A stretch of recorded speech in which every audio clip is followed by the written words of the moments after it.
Assalamualaikum warahmatullahi wabarakatuh. Waalaikumsalam warahmatullahi wabarakatuh. Bismillahirrahmanirrahim. Alhamdulillahi rabbil alamin. Wassalatu wassalamu ala ashrafil anbiya'i wal mursalin wa ala alihi wa ashabihil mujahidin at-tahirin, amma ba'du. Bersabda Rasulullah sallallahu alaihi wasallam, "Iza sarratka hasanatuka wa sa'atka sayyi'atuka fa anta mu'min."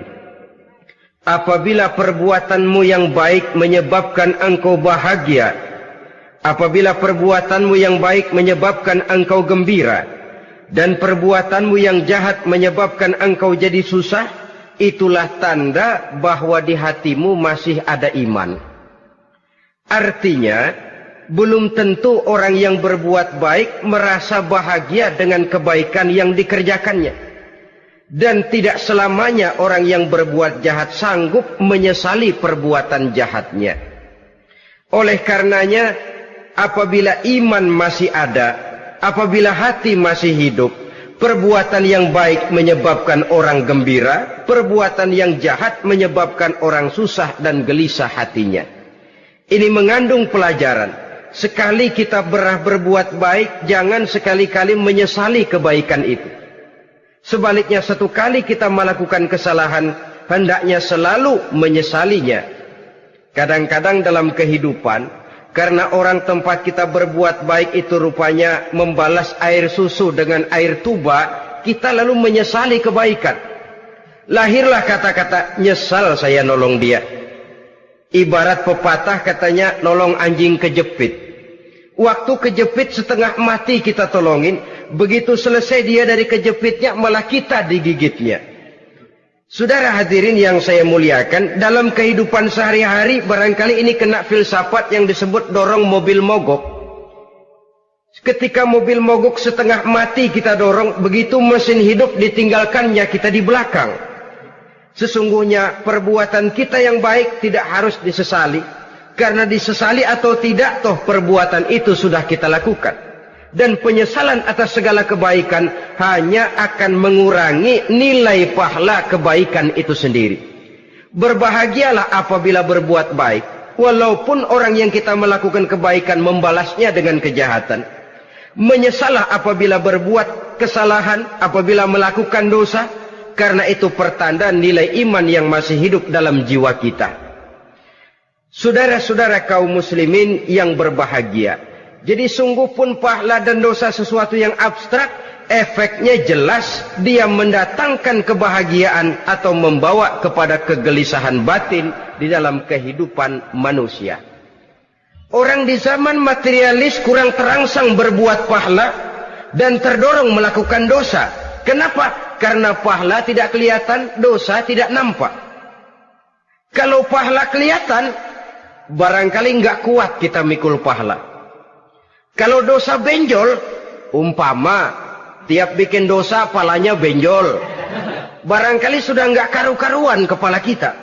Baik pahala, baik dosa, sesuatu yang tidak nampak oleh pandangan mata zahir, tapi yang punya efek dalam kehidupan ini.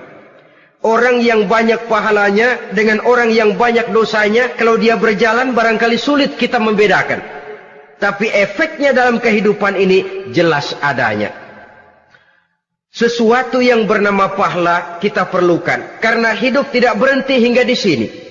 Sesuatu yang bernama dosa harus kita hindarkan, karena ada kelanjutan sesudah hidup yang sekarang ini. Kehidupan dari satu pertanggungan jawab. Itu sebabnya Imam Ghazali dalam bahasa yang indah sekali berpesan, "Jaddidis safinah fa innal bahra amiq wa khuziz zad fa innas safara ba'id." Perbarui selalu kapalmu, rawat, jaga baik-baik, dandani kapalmu, fa innal bahra amiq, karena sesungguhnya lautan ini sangat dalam. Satu bahasa yang indah dari tamsil terhadap kehidupan. Perbaiki kapalmu karena lautan ini sangat dalam. Artinya, jaga baik-baik hatimu. Pelihara iman dan keyakinanmu, karena hidup ini bagaikan gelombang lautan. Tempo-tempo air tenang, tempo-tempo ombak menggila dan menggunung. Jaga iman baik-baik karena hidup penuh dengan cobaan dan ujian. Itu maksudnya. Wa khuziz zad fa inna safara ba'id. Dan bawa bekal yang banyak karena perjalanan hidup ini sangat panjang. Perjalanan ini sangat jauh. Kita kalau pergi keluar kota tentu saja membawa bekal. Makin jauh kota yang akan kita tuju, makin banyak bekal yang harus kita bawa. Alangkah sengsaranya manusia apabila dia akan pergi ke satu kota yang jauh, modalnya cuma nekat. Bagaimana nanti di sana sajalah. Tidak membawa bekal sebagaimana yang sewajarnya. Hal yang semacam ini senangnya sih belum tentu, keblangsak dan susahnya sudah kebayang. Itu dalam kehidupan di dunia ini. Bagaimana kalau sudah bicara tentang kehidupan yang akan datang? Karena sesungguhnya hidup ini merupakan satu perjalanan yang sangat panjang. Sejak kita tinggal di alam arwah, pada saat jasad belum lagi diciptakan Allah, ruh sudah diciptakannya lebih dahulu. Sampai kemudian kita pindah ke alam rahim, alam kandungan ibu. Untuk kemudian berpindah kepada kehidupan dunia. Dari dunia ini kita pindah ke alam barzakh. Di sana tinggal kita 100 tahun mungkin, 100.000 tahun mungkin, 1 juta tahun mungkin, menunggu saat datangnya kiamat. Lalu dari alam barzakh pindah kita ke alam akhirat. Satu perjalanan yang sangat panjang. Alangkah malangnya, alangkah sengsaranya, jika tahu kita begitu panjangnya perjalanan hidup ini, tidak ada bekal yang kita bawa. Artinya kesengsaraan, kesulitan yang bertali-tali sudah jelas akan menimpa kita. Kalau pergi kita keluar kota membawa bekal uang, membawa bekal makanan, apa bekal yang mesti kita bawa? Apabila kita kembali ke alam barzakh, kembali ke alam kubur, berkumpul di padang mahsyar di akhirat nanti, nasi yang mau kita bawa, uang yang mau kita bawa, tentu tidak lagi. Karena kehidupan materialis selesai di atas liang lahat. Bila masuk kita ke liang lahat, disitulah pahala dan dosa memegang peranan yang sangat penting. Maka pada pertemuan malam ini, kita akan bicara tentang pahala dan dosa itu. Saudara-saudara kaum muslimin rahimakumullah. Yang dinamakan pahala, kata Imam Ali Al-Jurjani dalam kitab At-Ta'rifatnya, ma yastahiqqu bihi ar-rahmatu wal maghfiratu minallahi ta'ala. Sesuatu yang pelaksananya berhak untuk mendapat rahmah dan ampunan dari Allah. Dengan kata lain, nilai pahala adalah akibat dari perbuatan-perbuatan di dalam melaksanakan perintah dan anjuran yang ada di dalam kehidupan agama.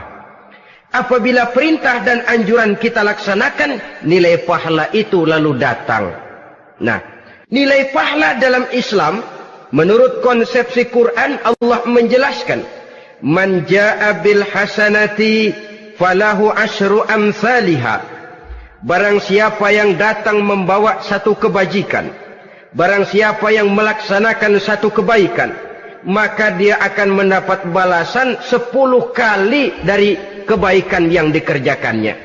10 kali ini pun masih dilipat gandakan dengan 7. 7 ini pun masih dikalikan 100. Dan itu pun masih ditambah dengan pernyataan, wallahu yudha'ifu liman yasha. Allah masih akan melipat gandakan perbuatan baik seseorang yang dikehendakinya. Itulah nikmatnya dalam Islam. Tetapi sebaliknya, wa man jaa'a bisayyi'ati fala yujza illa mislaha. Barang siapa yang melakukan satu kejahatan, dia tidak akan mendapat balasan kecuali sesuai dengan kejahatan yang dikerjakannya. Alangkah rahman dan rahimnya Allah. Orang yang berbuat baik dibalas 10, dikali 7, dikali 100, masih dilipat gandakan pula. Tapi orang yang berbuat jahat tidak akan mendapat balasan kecuali sesuai dengan kejahatan yang dikerjakannya. Ini kan beda dengan sifat kita manusia. Kita ini kadang-kadang kalau dijitak membalasnya mukul.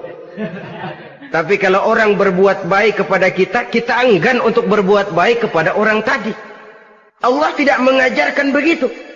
Satu kebaikan berbalas 10. Satu kejahatan berbalas dengan satu kejahatan. Maha Rahman dan Rahim Allah. Bahkan dalam Islam, niat berbuat baik saja mendapat pahala. Sedangkan niat berbuat jahat belum ditulis merupakan satu dosa sampai kejahatan itu dikerjakan oleh orang yang niat tadi. Umpamanya, saudara niat nanti malam giliran pengajian saya mau hadir di majelis taklim. Pas datang waktu malam hujan turun sangat lebat. Saudara berhalangan datang ke majelis taklim, saudara sudah mendapat pahala niat. Tapi saudara niat, nanti malam kalau turun hujan, saya mau bongkar rumahnya si fulan, saya mau curi seluruh harta bendanya. Ternyata malam, saudara tidak mengerjakan perbuatan itu. Itu belum ditulis dosa, sampai perbuatan itu benar-benar dikerjakan. Tapi lalu jangan macam-macam, kalau begitu niat aja yang baik, biar nggak usah dikerjain. Niat aja pengen ngaji walaupun tidak ada niatan untuk ngaji. Allah lebih tahu tentang apa yang terdetik di dalam hati sanubari kita. Itulah sebabnya sangat dianjurkan orang untuk melakukan segala macam kebajikan. Dan dianjurkan orang menjauhkan segala macam bentuk kejahatan. Karena dia akan berefek melahirkan dosa dan pahala. Dosa dan pahala itulah alat untuk memperoleh kebahagiaan di alam kubur, di padang mahsyar, sampai di akhirat nanti. Di dunia ini mungkin segalanya bisa kita beli dengan yang namanya uang. Keamanan kita bisa menyewa petugas untuk menjaga rumah kita. Kendaraan yang mewah bisa kita beli. Udara yang sejuk bisa kita ciptakan. Siapa banyak uang dia raja. Mungkin itu di dunia. Tapi bisa apa uang kalau kita sudah masuk ke alam kubur? Bisakah munkar nakir kita sogok? Udah karkir, jangan nanya nih, cepet. Bisakah malaikat azab menyingkir dengan uang semir? Ternyata tidak. Untuk memperoleh kebahagiaan di sana, nilai pahala. Kesengsaraan akan kita dapat kalau kita banyak menumpuk dosa. Oleh karena itu jangan beranggapan, pahala nggak kelihatan, dosa juga nggak kelihatan, biarin saja. Yang tidak kelihatan ini pada waktunya akan memegang peranan yang sangat penting. Tapi tidak cuma untuk menghadapi hidup di situ, kita lalu harus berbuat baik dan meninggalkan yang jahat. Terutama juga di dunia ini. Toh pepatah bilang gajah mati meninggalkan gading, harimau mati meninggalkan belang. Apa yang akan kita tinggalkan setelah kita mati? Kita ingin jasad kita boleh hancur terkubur tanah, tapi nama kita ingin hidup terus, dikenang orang 100, 1000, bahkan 1.000.000 tahun yang akan datang. Ditulis orang dengan tinta emas dalam sejarah, tercatat kita sebagai orang baik-baik. Saudara-saudara kaum muslimin rahimakumullah. Lalu perbuatan apa yang bisa mendatangkan pahala itu? Saudara-saudara, semua perbuatan yang diperintah dan dianjurkan oleh Allah, yang dikerjakan dengan ikhlas hanya untuk mencapai ridho Allah, mendatangkan pahala. Kadang-kadang menurut pendapat kita remeh, tapi nilainya di sisi Allah besar. Itu pahala. Menghitung pahala itu hak prerogatif Allah. Perbuatan yang ringan Allah mau berikan ganjaran yang besar, itu urusan Allah. Misalnya, kata Nabi, la tahqiranna minal ma'rufi syai'an. Jangan kamu menganggap remeh perbuatan baik walaupun kecil. Jangan merasa sulit melakukan perbuatan yang mengandung pahala. Bertemu dengan teman, muka kita cerah, berpahala. menyingkirkan duri di jalanan berpahala, menolong orang yang sesat, memberitahu orang yang bertanya berpahala. Tidak sulit kalau kita mau. Yang diperintah dan dianjurkan oleh agama itu perbuatan yang mengandung nilai-nilai pahala. Masalahnya cuma tinggal mau atau tidak dan dikerjakan dengan ikhlas. Bertemu teman mukanya cerah, pahala. Menyingkirkan duri di jalanan, pahala. Sedekah, pahala. Tidak berupa perbuatan, bisa berupa ucapan. Misalnya bersolawat, pahala. Bertasbih dan bertahmid, pahala. Kata Nabi, kalimatani khafifatani 'alal lisan, saqilatani fil mizan. Ada dua kalimat yang enteng di lidah tapi berat di timbangan akhirat nanti. Apa itu? Subhanallah walhamdulillah. Itu kan amalan yang ringan, perbuatan yang mudah saja, tapi nilainya demikian besar dalam pandangan Allah. Jadi pendeknya, perbuatan yang bernilai pahala adalah perintah dan anjuran agama yang dilaksanakan dengan ikhlas semata-mata untuk mencapai ridho Allah, itu mengandung pahala. Niat dasarnya itu harus karena Allah. Landasannya harus karena ikhlas. Bukan cuma sekedar basa-basi, tidak karena ingin dipuji orang, tidak karena mengharap tanda jasa, tapi ikhlas semata-mata.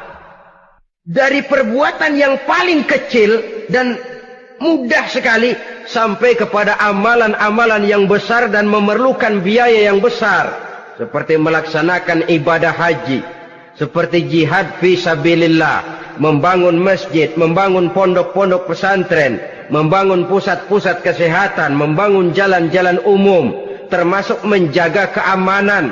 Jangan dikira loh, siskamling umpamanya, menjaga keamanan kampung tidak berpahala. Kalau diniatkan ibadah, menjaga ketenangan warga supaya mereka tekun ibadah, ikhlas karena Allah, itu juga bernilai ibadah. Keluar kita dari rumah, pergi pagi, pulang sore, peras keringat, banting tulang cari nafkah, buat menghidupi anak istri kita. Kalau diniatkan ibadah, melaksanakan kewajiban sebagai kepala rumah tangga, membantu orang tua sebagai anak, itu juga perbuatan-perbuatan yang mengandung pahala. Yang terbaik sesuai dengan bidang kehidupan kita. Ada orang yang dinamakan abid, ahli ibadah, pahala yang paling baik bagi dia banyak-banyak tahajud, sembahyang malam, wirid, zikir, tasbih. Ada yang dinamakan orang alim, pahala yang paling baik buat orang macam ini mengajar, menyebarkan ilmu, mendakwahkan Islam. Ada yang disebut wali, pejabat pemerintah, petugas. Amalan pahala yang paling baik buat orang semacam ini melayani masyarakat, bekerja di bidangnya sesuai dengan profesinya. Saudara hadirin yang saya hormati, jadi dengan demikian perbuatan-perbuatan yang mengandung nilai-nilai pahala ini bisa perbuatan yang menurut kita kecil namun punya nilai besar. Apalagi perbuatan besar dengan biaya yang besar, tentu makin besar juga pahala yang disediakan oleh Allah Subhanahu wa ta'ala. Oleh karenanya, kalau kita bercermin dari ayat Quran, hidup ini kesempatan untuk berbuat baik. Huwallazi khalaqal mauta wal hayata liyabluwakum ayyukum ahsanu amala. Dialah Allah, Tuhan yang telah memberikan hidup dan mati kepadamu untuk menguji kamu, siapa di antara kamu yang paling baik amal perbuatannya. Jadi tidak saya rinci, tapi cukuplah satu penjelasan global. Perbuatan yang berpahala adalah perbuatan melaksanakan perintah Allah atau anjuran Allah dengan dasar ikhlas, dengan tujuan untuk mencapai ridho Allah semata-mata. Lalu apa perbuatan yang mengakibatkan dosa itu? Saudara-saudara, dosa lahir akibat melakukan larangan Allah atau mengerjakan yang dicelaknya. Nah, para ulama ada yang membagi dosa itu menjadi dua bagian. Ada dosa-dosa kecil, ada dosa-dosa besar. Tetapi sebenarnya ditinjau dari segi hakikatnya, kalau sudah melakukan satu kesalahan yang mengakibatkan dosa, jangan dilihat besar dan kecilnya, tapi kepada siapa dosa itu kita kerjakan. Sebab kalau dosa kita anggap satu yang kecil, orang akan terangsang untuk mengerjakan yang kecil-kecil saja. Sehingga dengan demikian, yang kecil pun akan menjadi besar kalau ditumpuk-tumpuk. Sedangkan yang besar bisa saja menjadi kecil kalau selalu diiringi dengan permohonan ampun kepada Allah. Itu sebabnya para ulama sufi, orang-orang tasawuf mengatakan, la saghair ma'al istimrar wala kabair ma'al istighfar. Tidak ada dosa yang kecil kalau dikerjakan terus-menerus, dan tidak ada dosa yang besar kalau digempur tiap saat dengan perbuatan istighfar atau memohon ampun kepada Allah Subhanahu wa taala. Cuma saja pada umumnya, karena dosa-dosa kecil itu lebih mudah taubatnya, dan ada janji Nabi, barang siapa yang meninggalkan dosa-dosa besar akan diampuni dosa-dosanya yang kecil-kecil. Oleh karena itu, pada kesempatan ini kita akan juga bicarakan apa saja yang termasuk klasifikasi dosa-dosa besar, dengan harapan kita bisa menjaga diri, menyelamatkan diri, jangan sampai terjatuh ke dalam dosa-dosa yang besar tadi. Tetapi bukan berarti kita harus terangsang melakukan dosa-dosa yang kecil. Ah, biarin kecil ini, tobatnya gampang. Ah, dosa kelas teri. Ah, dosa itu kan tidak kelihatan. Lalu terangsang melakukan perbuatan dosa-dosa walaupun kecil. Kalau berlarut terus-menerus, dia akan tumbuh menjadi dosa yang besar. Oleh karenanya, jangan sampai mengundang pengertian kalau kita membicarakan dosa-dosa yang besar lalu terangsang melakukan dosa-dosa yang kecil. Karena bagaimanapun juga dosa kecil dan dosa besar sama dalam arti kepada Allah kita melakukan kesalahan. Dan dosa yang kecil pun kalau bertumpuk, dia akan menjadi banyak. Saudara-saudara kaum muslimin rahimakumullah, ada beberapa jenis dosa-dosa besar. Jenis yang pertama, asyirku billah, syirik atau menyekutukan Allah. Dari sekian deretan dosa-dosa besar, syirik ini merupakan bapak moyangnya dosa. Dedengkotnya dosa itu syirik, menyekutukan Allah. Bahkan dosa yang lain Allah masih mau mengampuni, tapi kalau sudah syirik, menyekutukan Allah, itu sudah satu dosa yang tidak berampun sama sekali. Oleh karena itu tepat pesan Imam Ghazali tadi, jadi di safinah fa innal bahra amik, jaga iman, pelihara akidah, dandani kapal. Karena hidup ini gelombang lautan sangat dalam, hidup banyak cobaan. Di dalam hidup di zaman sekarang ini, saudara bisa perhatikan, di mana tensi ekonomi tinggi, lapangan kerja sulit, persaingan hidup makin tajam, sifat egois dan individualis tumbuh di mana-mana, rasa solidaritas sosial menurun, sifat gotong royong musnah, orang mudah potong kompas, potong jalan, ingin cepat kaya, ingin cepat naik pangkat, ingin dapat kedudukan. Kadang-kadang akidah pun terjual, akidah pun musnah, jatuh ke jurang syirik pun tidak jadi soal. Itu yang kita khawatirkan. Kalau dosa-dosa yang lain Allah masih mau mengampuni, tapi kalau sudah jatuh kepada syirik, Allah sama sekali tidak akan memberikan ampun. Dalam kaitan dengan ini barangkali tepat sinyalemen Imam Ali itu. Andai kata kemiskinan merupakan satu kepribadian, saya akan membunuhnya lebih dahulu. Artinya memang kemiskinan ini sering mendorong orang kepada jurang kemusyrikan. Tidak tahan menghadapi godaan perut akibat tensi ekonomi yang tinggi, lapangan kerja yang sulit. Iman pun jadilah ditukar dengan 3 liter beras. Akidah pun jadilah dibarter dengan 3 bungkus supermi, dengan pakaian bekas, dengan obat-obatan. Tidak jadi soal baginya mengejar kebahagiaan yang relatif singkat dengan mengorbankan kebahagiaan yang abadi. Persis ibarat pepatah, nyari jarum kampak hilang. Mencari sesuatu yang kecil, yang besar jadi sia-sia. Membela perut, mengorbankan akidah. Na'udzubillah summa na'udzubillah. Saudara-saudara kaum muslimin rahimakumullah. Ini fakta. Ini kenyataan. Dan hal semacam ini tidak bisa diatasi cuma dengan ceramah, simposium, diskusi, seminar. Apalagi Nabi berpesan, solahu ummati bil ilmi wal mal. Umatku hanya bisa menjadi baik akidahnya dengan ilmu dan harta. Itu bahasa Nabi. Kalau bahasa kita sekarang, dengan ekonomi dan pendidikan. Ilmu, pendidikan, ekonomi, harta. Tanpa itu, sangat besar kemungkinan kita bisa menjual akidah terjerumus di lembah kemusyrikan.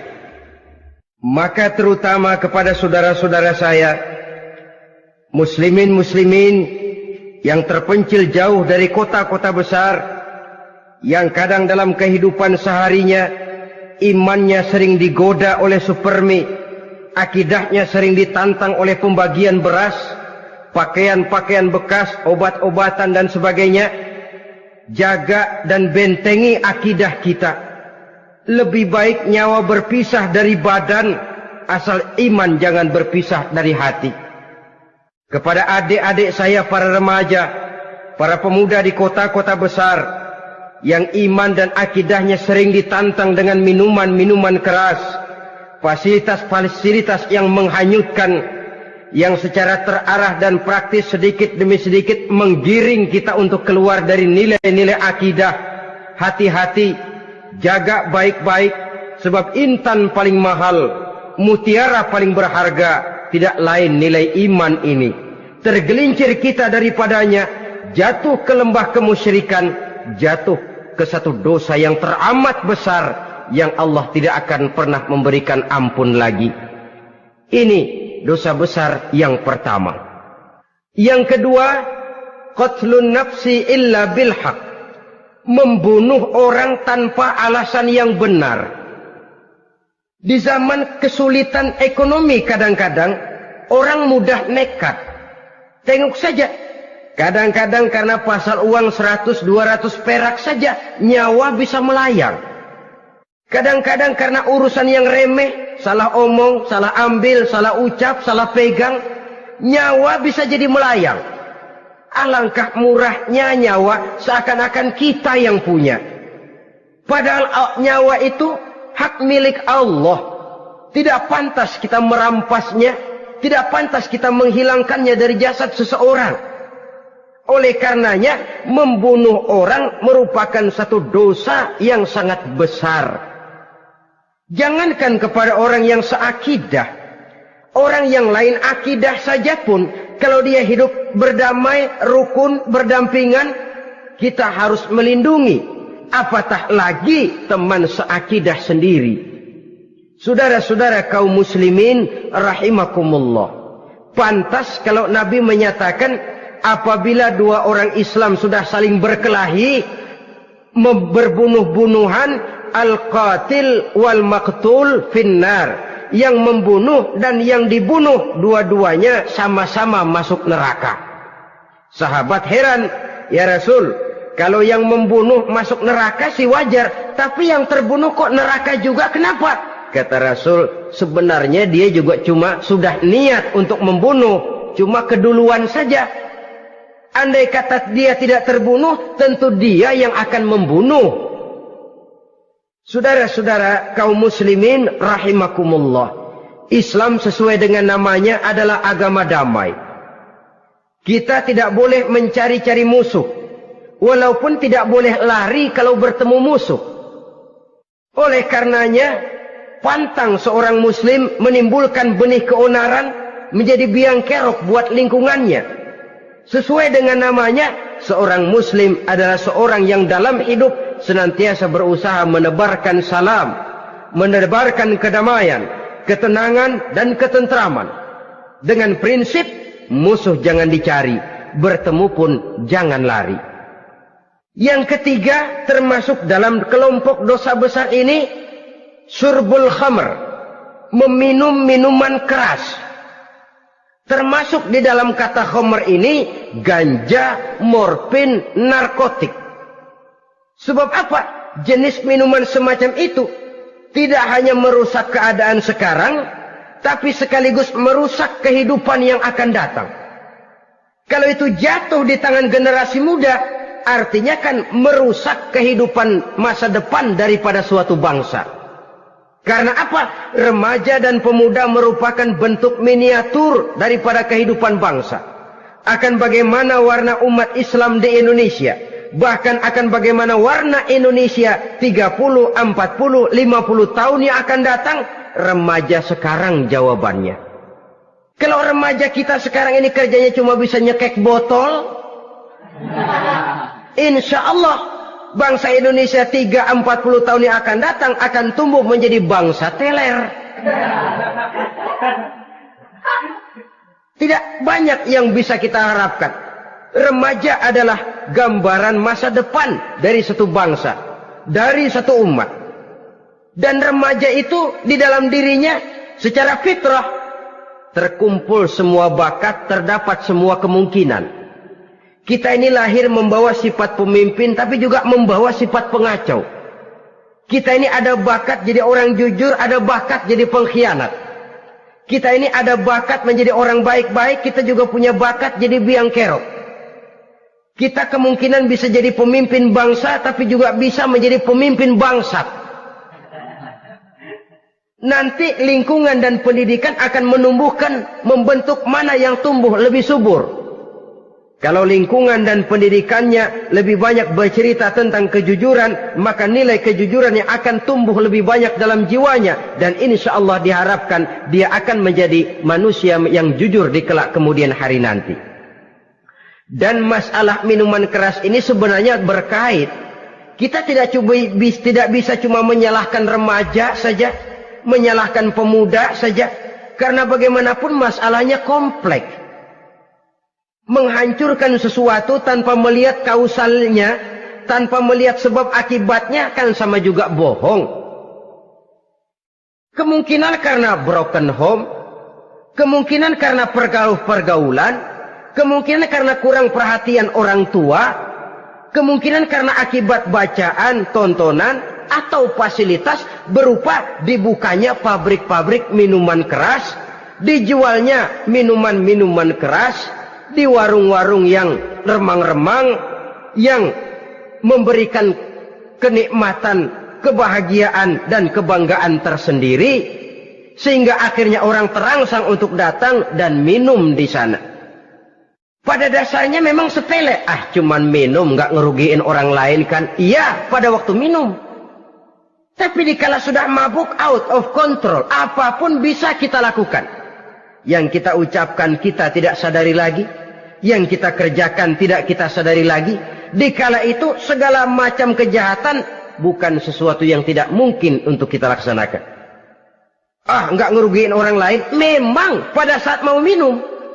Tapi begitu minum, mabuk, kita bisa merugikan orang lain. Setidaknya merugikan diri sendiri. Pertumbuhan IQ menjadi lemah, semangat kehidupan hilang, gairah kerja menurun, kalau tidak ada sama sekali. Lalu apa yang bisa kita lakukan di dalam kehidupan? Dan akan lebih celaka kalau ini menimpa kehidupan generasi muda kita. Kadang-kadang yang ironi ya, kalau yang orang tuanya mampu barangkali masih tertolong. Tapi yang orang tuanya kondisi ekonomi lemah masih kepengen teler juga. Orang tuanya nggak mampu masih pengen mabuk. Dari ganja, morfin nggak dapat, akhirnya kaleng cet diisepin. Yang penting kan bisa teler, mendatangkan satu kebahagiaan tersendiri. Itu sebabnya memang satu kejahatan menurut teori polisi ya hanya bisa terjadi karena faktor N dan K, niat dan kesempatan. Niat ada, kesempatan ada, jadi orang jahat. Kurang salah satunya, biasanya kejahatan terbendung. Niat ada, kesempatan tidak ada, sulit berbuat jahat. Kesempatan ada, niat tidak ada, tidak mungkin orang jahat. Tapi yang paling dominan sebenarnya niat. Kalau niat sudah kuat, kesempatan bisa dicari. Kesempatan bisa diciptakan. Biar hansip nongkrong, ditungguin lengahnya. Iya biarin. Jam 11 sampai jam 2. Matanya melotot. Jam 3 dia mulai ngulet, ngempet. Nah, di saat itu saya masuk ke rumahnya. Kalau niat kuat, kesempatan bisa diciptakan. Dan kalau sudah niat, ini masalah hati. Kalau sudah masalah hati, menyangkut soal moral. Moral artinya sudah masuk kepada kehidupan agama. Saudara-saudara kaum muslimin rahimakumullah. Yang keempat yang termasuk jenis dosa besar, az-zina, perbuatan zina. Di zaman pergaulan bebas dengan prinsip free love, free sex ini, tengok sudah berapa banyak gadis-gadis bergelimpangan jadi korban. Berapa banyak bayi-bayi yang lahir ke dunia tanpa tahu kemana dia mesti memanggil bapak. Apakah deretan jumlah korban ini masih harus bertambah lagi? Paling tidak, biarlah yang sudah jadi korban, tapi jangan bertambah lagi hendaknya. Masing-masing kita berupaya menahan diri. Termasuk dalam kategori zina ini, yang merupakan cabang-cabangnya, liwat, homoseks, lesbian, masturbasi.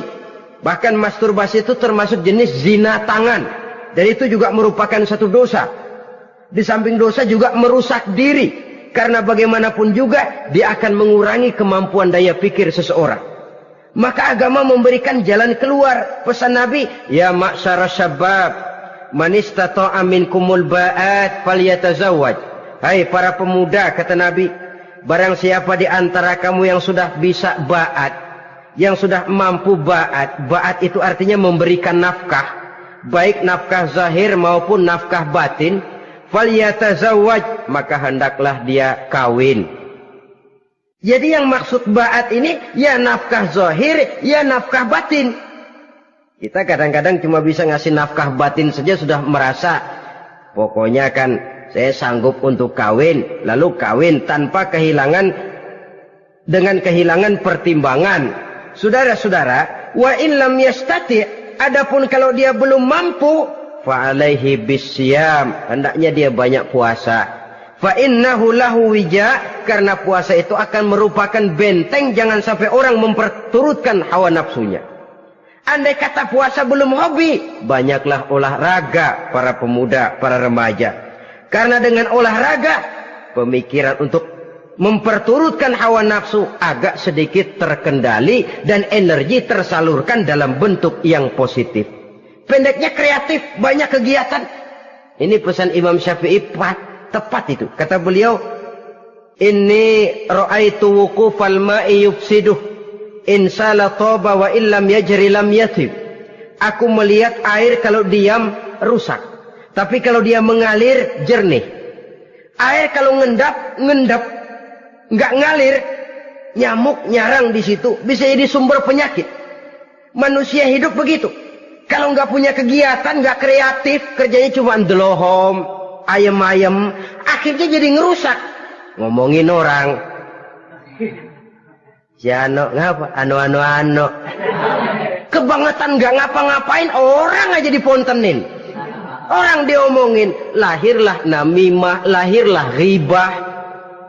Saudara-saudara, air itu kalau ngendap ada aja yang nyarang. Tapi kalau dia ngalir, orang ada kesibukan, insya Allah dia tidak akan jatuh kepada sesuatu yang bisa mengundang dosa.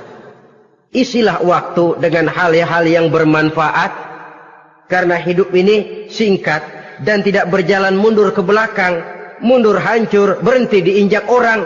Sekali melangkah, jangan surut mundur ke belakang. Homoseks terlepas dari penyakit kejiwaan. Sekarang ini kan sudah ada persatuan kaum gay katanya. Meminta perlakuan yang sama dan agar dibolehkan kawin sesama mereka. Secara manusiawi boleh. Secara manusiawi kita hargai mereka. Tapi dari kacamata agama ini jelas merupakan penyimpangan. Dan penyimpangan merupakan suatu dosa. Terlepas dari pertimbangan manusiawi. Jangan karena terlalu memperturutkan suara manusiawi, lalu kita mengesampingkan agama. Termasuk lesbian, wadon karo wadon. Kalau homo itu kan lanang karo lanang katanya. Saudara-saudara kaum muslimin rahimakumullah, ini bukan penyakit baru. Liwat, homoseks sudah dikenal dari zamannya Nabi Lut, laki dengan laki. Lesbian dari zaman istrinya Nabi Lut. Terlepas dari penyakit kejiwaan, dari segi agama ini merupakan penyimpangan dan merupakan dosa yang besar. Yang kelima, yang termasuk jajaran dosa kelas kakap, qazful mu'minina wal mu'minat, menuduh orang mukmin yang baik-baik, laki atau perempuan, melakukan perbuatan zina sehingga hancur namanya di masyarakat. Ini merupakan satu perbuatan dosa yang sangat besar dan sangat dimurkai oleh Allah. Saudara-saudara kaum muslimin rahimakumullah, oleh sebab itu tentang masalah ini, kalau memang tidak ada saksi, jangan sembarang kita enteng lidah menuduh orang lain berbuat zina, menuduh orang lain berbuat serong. Dosanya kelewat besar di dalam kehidupan. Karena apa? Mencari harga diri itu berat, memelihara kehormatan diri jauh lebih berat. Satu kali orang dihancurkan namanya di masyarakat, dia akan terisolir jadinya. Oleh karenanya, berlindung kita kepada Allah, jangan sampailah dihinggapi oleh sifat ini. Karena sentimen kita kepada seseorang, karena hasad kita kepada seseorang, tidak senang melihat orang lain lebih maju, lalu lidah ini seenaknya saja mengucapkan kata. Padahal sanksi dan resikonya sangat besar. Yang kita tuduh barangkali mendapat pahala dari Allah. Kita sendiri yang menuduh tanpa saksi, tanpa alasan yang benar, mendapat dosa yang sangat besar. Saudara-saudara, memang kadang-kadang aneh dalam hidup ini. Seorang pelacur biasanya bisa menjaga mulutnya di masyarakat, kata-katanya baik, sopan. Kenapa? Karena mulut yang satu sudah tidak terjaga.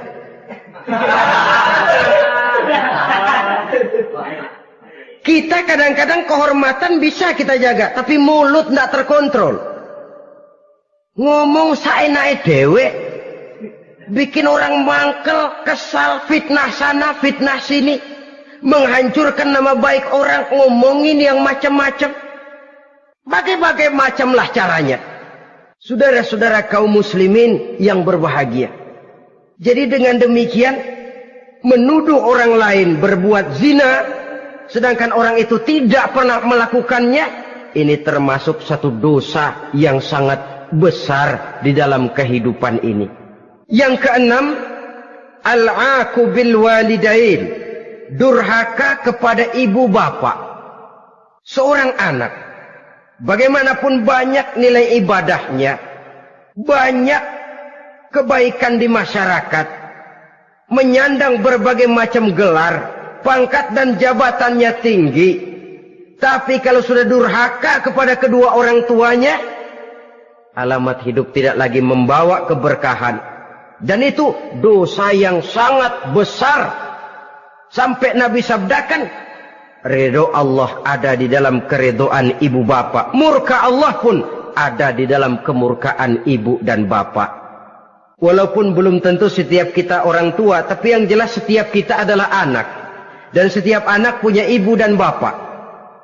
Jangan sampai kacang lupa kepada kulitnya.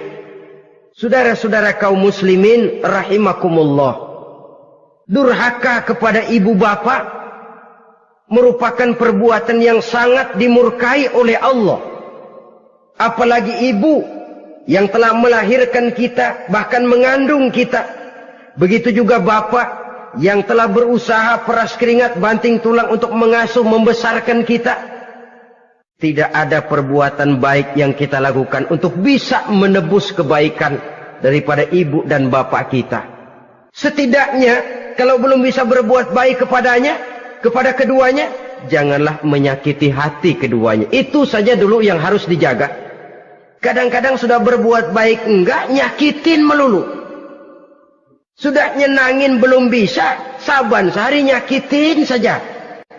Padahal kedua orang tua itu doanya manjur, sebagaimana sumpahnya juga bisa jadi kenyataan. Dan sering bahkan menjadi kenyataan. Sampai ibu bapak sudah wafat, sudah meninggal sekalipun, kewajiban berbakti masih harus terus dilakukan oleh seorang anak. Lalu yang ketujuh, at-tawalli yaumaz zahfi, berpaling pada hari pertempuran. Orang sedang sibuk-sibuk menghadapi musuh, maksudnya berjuang membela agama ini, dia lari menyelamatkan diri. Pengecut, mental munafik. Ayo, kalau demi agama, mari kita maju ke depan. Allahu Akbar. Yang besar Allah, yang lain kecil semua. Maju. Orang lain maju serentak, dia mundur jauh ke belakang. Mental munafik, mental calo istilah sekarang ini. Oh, itu calo, mental calo. Tuhan gedek banget itu. Coba ya, calo itu paling sibuk nyuruh penumpang naik. Tapi sementara penumpang naik sampai ke tempat tujuan masing-masing, calonya nggak kemana-mana, diem aja di situ. Cuma orang aja disuruh naik. Saudara-saudara, kerja bakti, orang turun ke comberan, dia naik ke tempat tidur. Mundur di hari pertempuran, menyebabkan orang lain gugur, dia sendiri menyelamatkan diri. Mental pengecut, mental munafik, itu merupakan dosa yang sangat besar. Saudara-saudara kaum muslimin rahimakumullah. Itu sebabnya agama itu memerlukan keberanian. Memang, tapi bukan keberanian yang tanpa perhitungan. Sebab berani tanpa berhitung namanya berani babi. Kita berani kalau benar, kita harus takut kalau salah. Jangan dibalik. Salah berani, nekat namanya. Benar takut, pengecut namanya. Orang yang pengecut adalah orang yang takut membela kebenaran. Orang yang nekat sesungguhnya udah salah nggak malu lagi. Udah salah nekat lagi. Merasa rugi berbuat kebaikan, puas kalau berbuat kejahatan. Padahal Nabi pesan, siapa yang berbuat dosa sambil tertawa, nanti dia akan masuk neraka sambil menangis. Karena itu dipesan pula di dunia ini, sering-seringlah mencuci mukamu dengan air mata taubat. Cuci lidahmu dengan zikir kepada Allah. Bersihkan hatimu dengan air ikhlas. Saudara-saudara kaum muslimin rahimakumullah. Kan ada toh orang berbuat baik nggak gembira. Tapi berbuat jahat malah puas. Atau sama saja orang lain berbuat baik, hatinya kesel. Orang lain berbuat jahat, dia malah mendukung. Atau orang lain tergelincir berbuat jahat, dia malah girang. Ini kan tidak objektif. Karena yang berbuat baik, orang yang dia keselin, dia nggak seneng. Tetapi karena yang berbuat jahat, orang yang dia senengin, dibenerin juga. Itu nggak objektif namanya. Mundur di hari pertempuran pada saat saudara-saudara kita sedang menghadapi musuh, sikap pengecut yang sangat dibenci Allah. Yang kedelapan, termasuk kelompok dosa besar, aklu malil yatim, makan harta anak yatim. Kadang-kadang ada orang mengeksploitir loh nasib anak-anak yatim. Karena biasanya para dermawan peka kalau mendengar nasib yatim, memberikan santunan. Si yatim belum makan, yang ngurusin udah pada kenyang. Mengeksploitir, memakan harta anak yatim termasuk dosa yang sangat besar. Sehingga Nabi pesan, ana wa kafilul yatim kahataini yaumal qiyamah. Aku dan orang yang menyantuni anak yatim seperti dua jari ini di hari kiamat. Rumah yang paling dimuliakan Allah adalah rumah yang di dalamnya ada anak yatim yang hidupnya dihormati, hidupnya disantuni, keperluannya dicukupi. Maaf saja, tahap kita menyantuni anak yatim ini baru tahap setahun sekali. Kalau Muharram kita agungkanlah, kita besarkan. Lebaran yatim katanya. Kita kumpulkan dana, kita usap kepala yatim, kita kumpulkan beras, kita bagikan hari itu. Perkara bulan depan kelaparan, kita tutup kuping. Perkara bulan berikutnya dia kelaparan, kita masa bodoh. Bahwa di bulan Muharram kita santuni yatim piatu itu sudah baik. Tapi akan lebih baik lagi kalau kita sanggup menjadi bapak asuh mereka, memikirkan sekolah mereka, ada kontinuitas. Kalau mereka diasuh oleh orang lain, lalu bertukar agamanya, berpindah akidahnya, kita ngomel habis-habisan. Tapi kita ada kemampuan, kita tidak mau berbuat semacam itu. Ya sama juga bohong namanya. Saudara-saudara kaum muslimin rahimakumullah.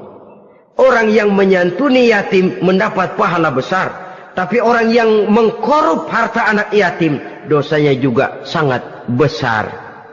Berhati-hatilah kalau kita diberikan kepercayaan oleh masyarakat untuk mengurus anak-anak yatim. Karena pahalanya besar, resikonya juga besar. Yang kesembilan, syahadatuz zur, sumpah palsu. Sebab sumpah palsu ini menggunakan nama Allah untuk sesuatu yang tidak benar. Nama kita saja dibawa untuk yang tidak benar, kita jengkel. Nama kita dipalsukan untuk sesuatu yang tidak baik, kita kadang-kadang jengkel, tidak puas jengkel, menuntut melalui saluran hukum. Kenapa? Nama saya dicatut. Bagaimana lagi kalau nama Allah kita pakai untuk bersumpah, sumpahnya palsu, menguntungkan kita, merugikan orang lain, Allah murka betul. Maka sumpah palsu termasuk deretan dosa-dosa besar. Apalagi yang ke-10, aklur riba, makan riba alias renten. Ini kan yang cepat mendatangkan uang. Kadang-kadang kalau yang bikin riba itu orang awam barangkali, ya masih kita maklumi. Kadang-kadang penyakit ini datang menimpa mereka juga yang kita kenal kebaikannya. Bahkan suka datang ke musola, rajin ke masjid kadang-kadang. Riba masih dimakannya. Karena cara cari duit paling enak. Duit utuh tambahnya terus masuk. Na'udzubillah summa na'udzubillah. Itu yang diibaratkan dalam perjalanan Mi'raj waktu Nabi diperlihatkan neraka. Orang perutnya sebesar rumah dililit ular. Diseret-seret itu hancur perutnya. Dibulatkan lagi, diseret lagi, hancur lagi. Dibulatkan lagi, terus menerus begitu. Dia berteriak, mengerang, mengeluh, mengaduh kesakitan. Nabi tanya, itu apa Jibril? Itu contoh dari umatmu yang suka makan riba Muhammad. Makan renten. Saudara-saudara, ini kan mencekik leher orang. Orang sedang kesulitan. Kelihatannya sih baik, menolong. Tapi di belakang menolong itu nyekek. Di belakang nolong itu nyekek. Dan nyekek itu sebenarnya tujuan utamanya. Orang yang menjalankan riba pada dasarnya tidak punya perikman kemanusiaan kok. Kalau dia kelihatannya mau menolong, kelihatannya motifnya mencari untung di belakang itu. Jauh dari kemanusiaan. Yang ke-11, saudara-saudara, termasuk jajaran dosa besar itu, qat'ur rahim, memutuskan silaturahmi, marah, hobi sama marah. Kalau 3 hari nggak marahan sama orang, ngebet palanya. Selalu nyari gara-gara. Kalau udah marah berlaku perpanjangan waktu. Tahun, 2 tahun, kadang-kadang seumur hidup. Saudara hadirin yang saya muliakan. Apalagi mengurangi timbangan termasuk kelas dosa besar. Makan suap termasuk dosa besar. Semir menyemir dosa besar. Apalagi bunuh diri. Nah ini, bunuh diri dosa besar.